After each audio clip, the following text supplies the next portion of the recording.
Ik heb mijn hele leven onwennig geweest. Als ik nou eerlijk ben, als mijn hele leven. Tja. My whole life homesick. Niks meer, niks min. Dit is de K-route Miljoen. Het Europaplein, de westelijke ingang van Ljouwert, moet verloren worden. Maar dat stuit het op nogal wat verzet. Herstructurering van het plein is vernietiging van een historisch stukje wederopbouwarchitectuur. En dat maakt je net wollen, vinden de tjenstonders. De Emigrant is een nijstik waarin het Freerk Smink in de hoed kroept van een longenverhuizer. Romke Toering skreut en dochter regie. En het stik gaat sneun in première. En miljoenen mensen maken gebruik van social media. Maar hoe sociaal binnen deze media? Met het project Like Knows Like door Marije Kuiper en Bas Berghout der onderzoek naar. Als je het nice wat volgen hebben, dan kan het je net omgeen wezen dat er nogal wat te dwan is om het Europaplein. Dat is dit plein hier aan de westelijke ingang van Ljouwert. De gemeente die wil het helemaal verloren hebben, maar zo'n 150 buurtbewoners die vinden dat helemaal maar niet. Dat het al, maar voor weten. Waarom had die mensen haar zo druk maken om een gewoon plein? Wat is er zo mooi en zo bijzonder aan? Het is de tuin, als je dit zegt, dit is je vattuin. En die vattuin, dat mag men opbouwen. Dat mag men net verrooien in asfalt. Het deugt niet in zijn ontwerp. Het voegt niks toe. Het neemt alleen maar af. En het kost ook nog een boel geld. Dus, niet doen. Twee duidelijke tjenstanders van het plan van de gemeente Ljouwert voor een nieuw Europaplein. Maar wat is er dan zo mooi aan het verkeersplein dat nou voor zo volle opscoors waard? De toekomst van het plein biedt architect Chris Vechter van Ljouwert naai aan het het. Hij leidt uit wat er dan zo bijzonder is aan deze ovale rotonde. Leeuwarden krijgt een gezicht naar buiten toe door het Europaplein. Dat is waar je van buiten de stad inkomt. En de grote bijzonderheid is natuurlijk dat die entree in de West-Oostlijn kruist hier de Noord-Zuidlijn van de stadsring. En die combinatie levert dat mooie plein op door de wijze waarop het in de tijd is vormgegeven en zoals het in de tijd natuurlijk wordt gebruikt. Als je daar rijdt, je hebt overzicht, je hebt doorzicht, je kunt je oriënteren. Op alle plaatsen kun je altijd de voet van de gebouwen op de grond zien.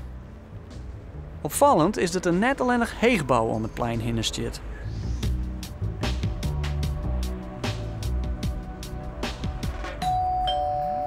Oh, dat is gezellig. Daar ben je dus al. Ja, prachtig. Kom erin. Tje, hier heb je mijn vrouw. Die is dus nog heel mooi aan het borduren. En wij dus. En dat is de kamer. En daar heb je prachtig uitzicht. Zoals je dus op dat groene veld van het Europaplein. Waarom ben je precies op dit plak wijngaan? Ja, dat is een hele leuke, positieve vraag. En daar heb ik een goed antwoord op.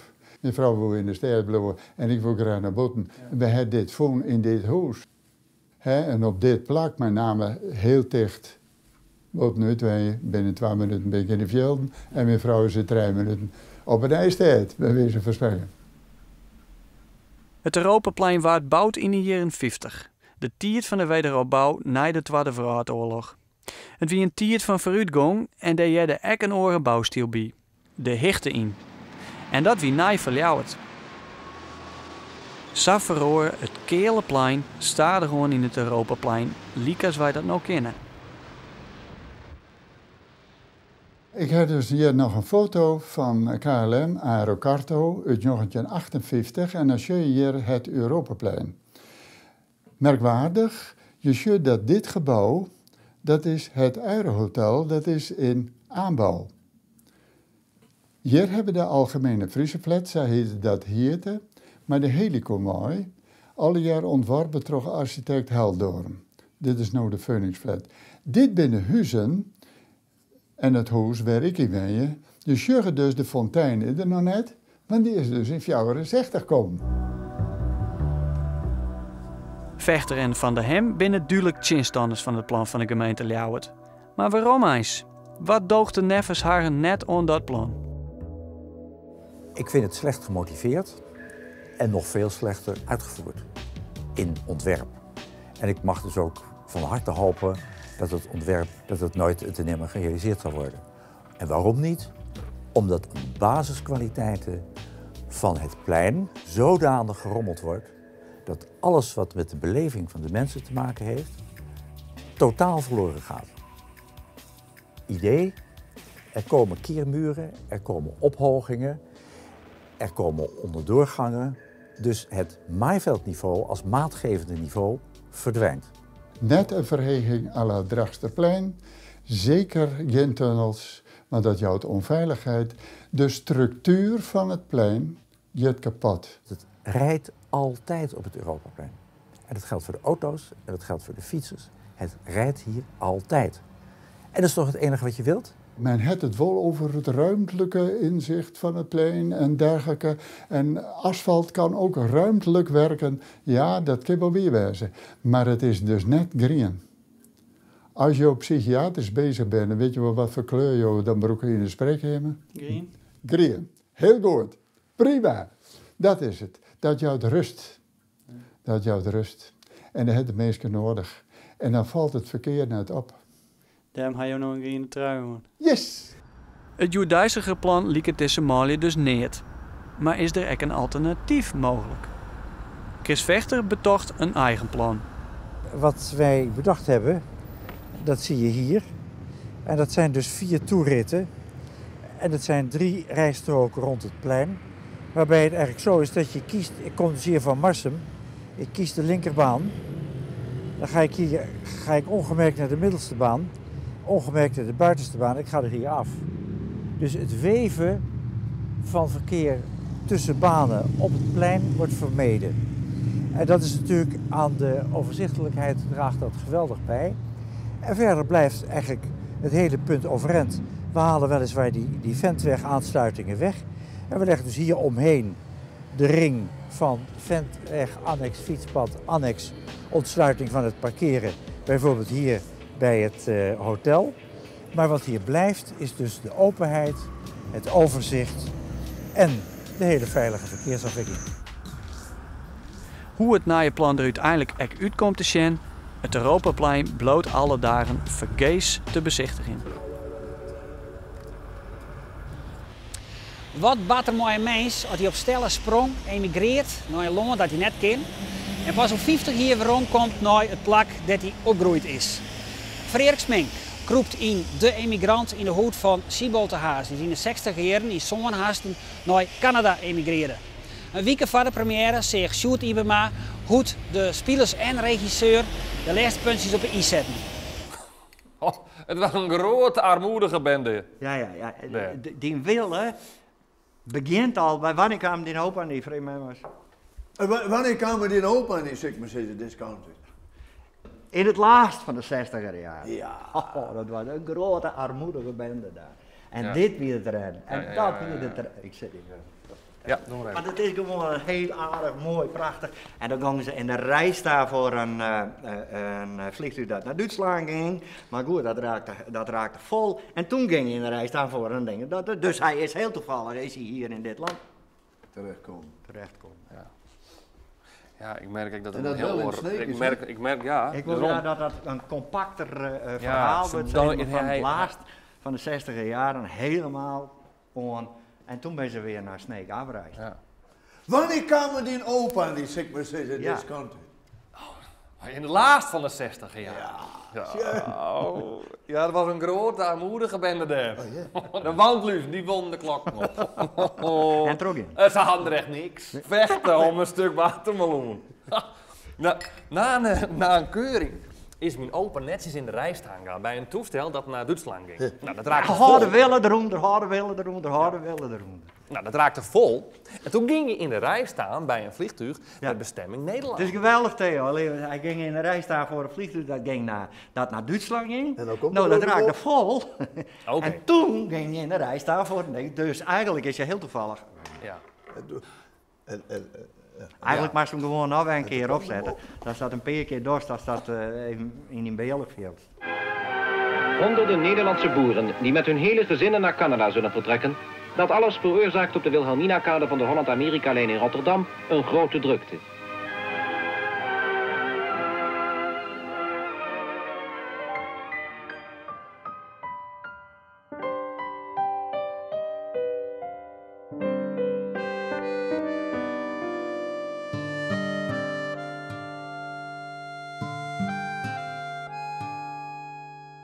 Waar is Schiphol de Haas? Poeh. Dat is een jonkje van de Gruide, midden uit Friesland waar. Die als er een dikke 20 is, uit Friesland weigeert. Omdat er hier geen perspectief voor hem zocht in wat hij graag wil. En gaat zo lang voort. Ik kom haast de meeste leven net waarom.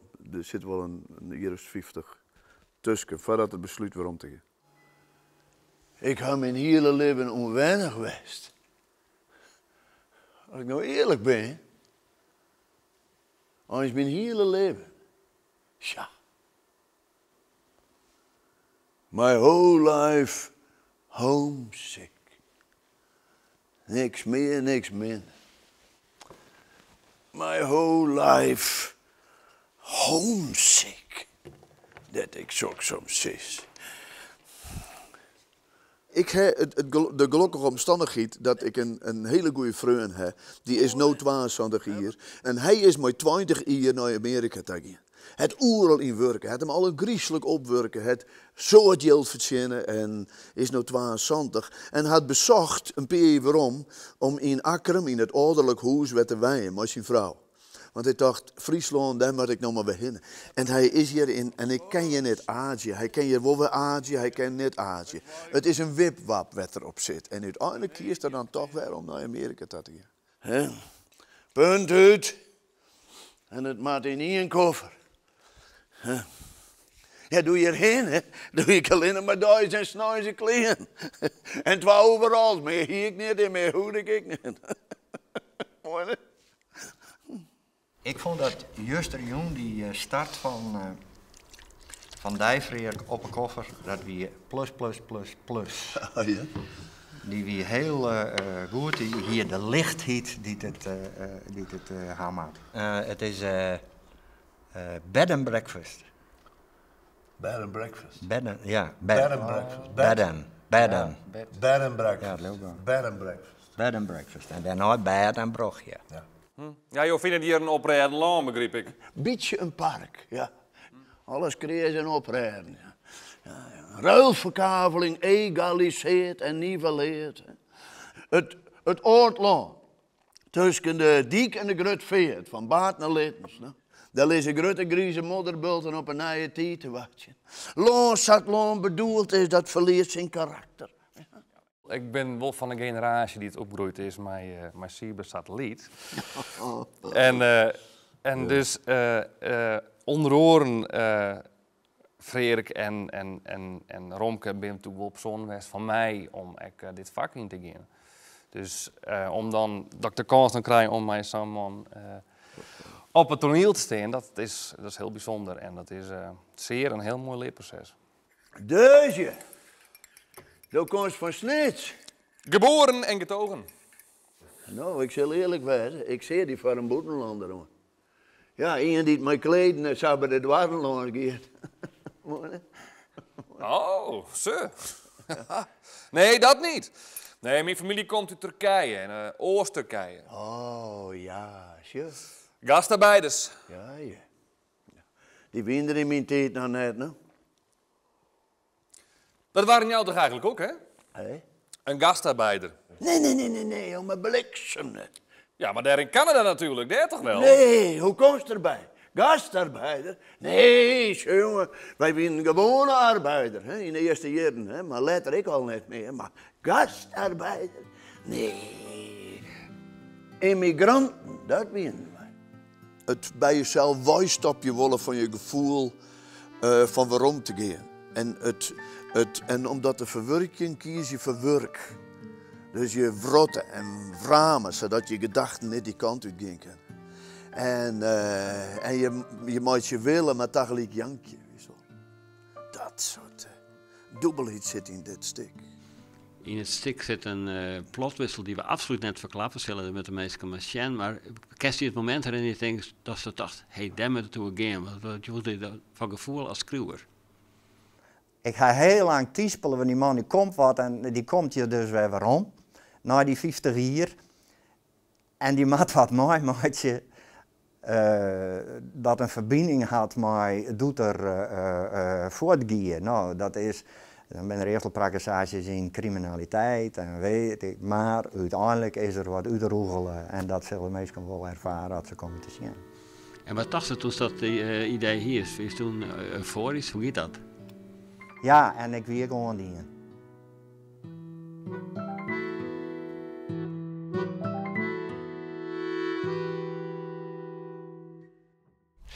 Like je wel eens hier op Facebook of op Instagram of stuur je wel eens een tweet de vrouw in? Als dat zo is, dan ben je een van de miljoenen mensen die gebruik maken van social media. Social media, dat is een mooi woord, maar de vraag is hoe sociaal binnen die media? Fotografe Marije Kuiper van Vinkengeer en filmer Bas Berghout van Amsterdam, die binnen nieuwsgierig en die gaan op zoek naar de verhalen achter de foto's en films die zij liken. En ze hebben er een project van maken en dat heet Like Knows Like. My Like Knows Like portretteren Marije Kuiper en Bas Berghout mensen die ze bewonderen op sociale media. Ze moeten fotografen, filmmakers, designers, muzikanten en bloggers over de hele wereld. Deze mensen binnen toch haar werk beroemd worden. Maar wat weet je als sjogger van haar libben?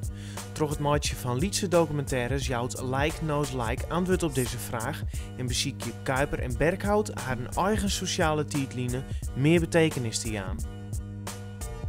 Ja, ik wil graag naar Zweden, ja. Dan wil ik daar een paar hipsters ontmoeten. Die kunnen ook allemaal goed Engels. Ja, dat is wel waar. Van de zomer? Ja, deze zomer dacht ik 3 weken Zweden.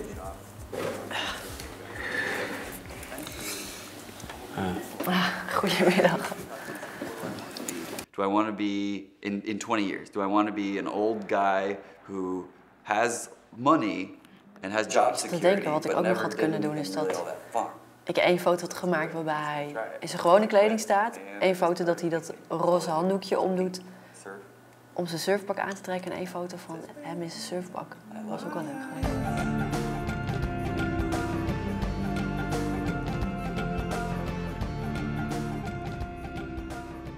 Wat het project inhoudt, is dat deze mensen posten hun werk op social tijdlijnen. Facebook of Instagram of waar dan ook. Maar dat werk spreekt heel erg, daar krijg je een bepaald indruk van. En wat wij willen doen met het project is eigenlijk het persoonlijke verhaal van die mensen horen of ontdekken. Eigenlijk het verhaal achter het werk dat ze maken. Dus dat vertellen we ook, weet je wel. Het is leuk om het over je werk te hebben, maar we willen eigenlijk open en eerlijke antwoorden over hoe je in het leven staat. I think that while it's like extremely joyful for me and like I'm so happy that I have so much work right now and there is such a demand for what I do, at the same time I feel like I don't have enough downtime in my life. I don't have enough time to relax. Like I feel like I'm always working. I'm always working in my head and turning that off and focusing on my relationship and myself are things that are that's more difficult for me. And I worry that this all of a sudden isn't going to be fun anymore, or I'm going to be so exhausted that I'm going to, want to leave the profession. So part of this attempt this year to, start taking more time to not work, making sure that this is a career that I can have forever and, not one that I'm going to want to throw away in a few years because I'm burned out. Waar gaat eigenlijk ons project over? Het gaat over dat wij op zoek zijn naar soortgenoten. Dus wij als creatieven zoeken andere creatieven, like-minded people, mensen die hetzelfde denken. En toen kwamen we eigenlijk op de titel Soort zoekt soort. En dat zijn we soort van letterlijk gaan vertalen. Toen kwam daaruit Like Knows Like.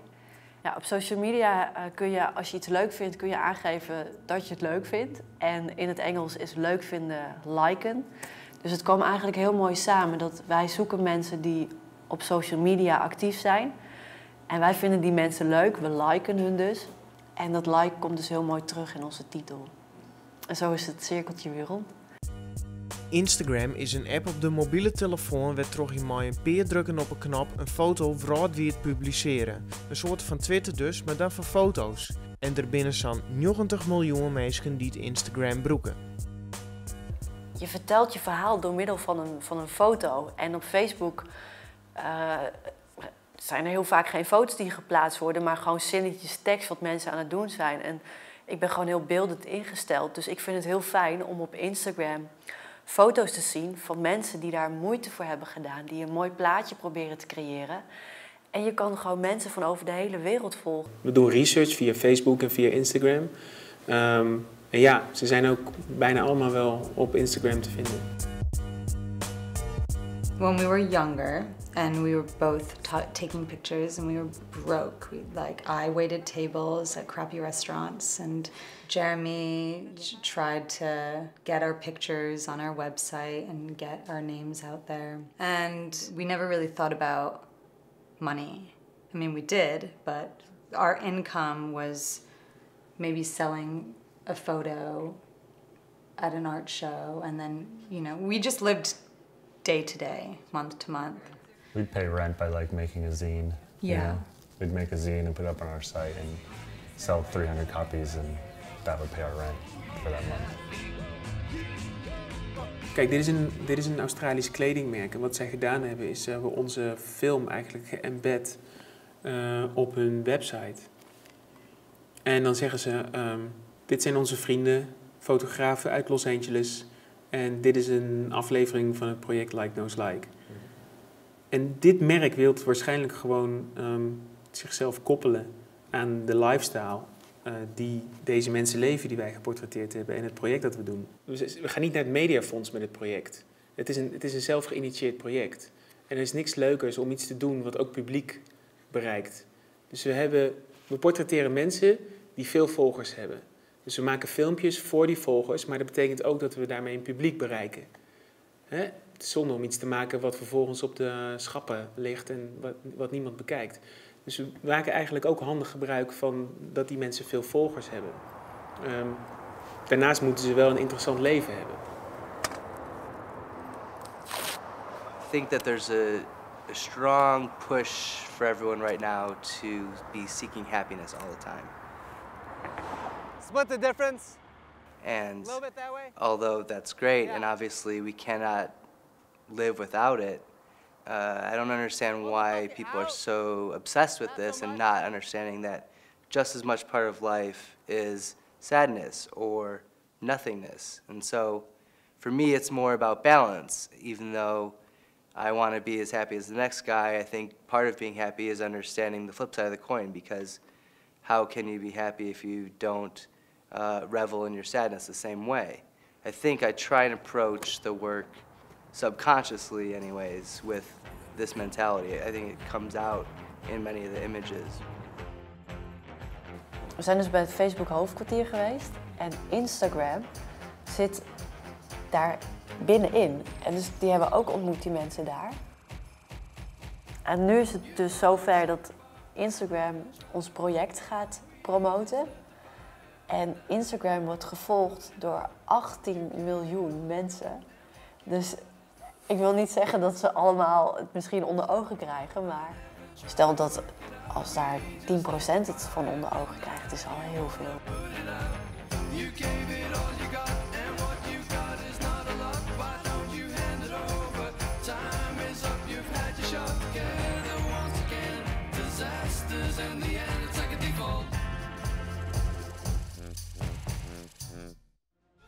Dit wie de K-route naaiwieken, dan is dus leesclub weer actief en dan zullen ze het boek Wat is het om bang te wezen van Sipke de Schiffer bespreken. Hier op het Naai Filmhuis van jou het Harendwarren, met een 5 dagen doorjend filmfestival. En vertellen 3 schreeuwers over de rol van de zee in Friese verhalen, liederen en poëzie. Bedankt voor het zien. Tot dan.